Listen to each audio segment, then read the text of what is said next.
আজ ২১শে জুলাই বাংলাদেশের আকাশে লেখা হলো আরেকটি শোকাবহ দিন। উত্তরা মাইলস্টোন স্কুল অ্যান্ড কলেজে বিধ্বস্ত হয়েছে একটি বাংলাদেশ বিমান বাহিনীর যুদ্ধ বিমান। আর এই দুর্ঘটনা ঘটে সোলো ট্রেনিং ফ্লাইট চলাকালীন।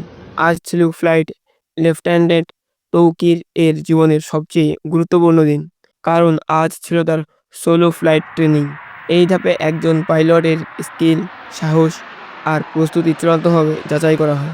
সকালে কুর্মিটোলা পুরাতন এয়ারফোর্স বেস থেকে উড়ে যান তিনি। উত্তরা, বাড্ডা, হাতিরঝিল হয়ে আকাশে ঘুরতে থাকেন। কিন্তু কিছুক্ষণের মধ্যেই তৌকির বুঝতে পারেন বিমানটির কোনো এক যান্ত্রিক ত্রুটি দেখা দিয়েছে। তিনি কন্ট্রোল রুমে জানিয়ে দেন, বিমান নিচে নেমে যাচ্ছে, কন্ট্রোল করা যাচ্ছে না। কন্ট্রোল রুম থেকে তাকে ইজেক্ট করতে বলা হয়, কিন্তু তৌকির সাহস হারাননি।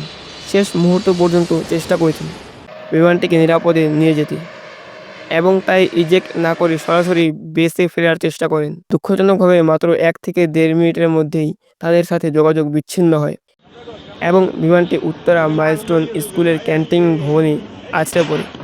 মুহূর্তেই ধোঁয়া, আগুন, চিৎকারে ভরে যায় এলাকা। এই দুর্ঘটনায় অনেক শিক্ষার্থী, শিক্ষক ও কর্মচারী দগ্ধ হয়েছেন।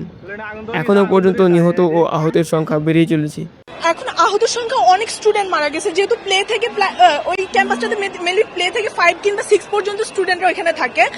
এখন পর্যন্ত প্রায় 30টারও অধিক স্টুডেন্ট মারা গেছে, বেশিরভাগই বাচ্চা স্টুডেন্ট। টিচারও অনেক বাজেভাবে আহত হয়েছে। তবে এই দুর্ঘটনার আসল কারণ এখনও অজানা। এটি জানতে হবে একটি ম্যাসিভ ইনভেস্টিগেশনের মাধ্যমে। আমরা প্রার্থনা করি নিহতদের আত্মার শান্তি কামনায়, আহতদের সুস্থতায় এবং ফ্লাইট লেফটেন্যান্ট তৌকির সাহসিকতাকে স্মরণে রেখে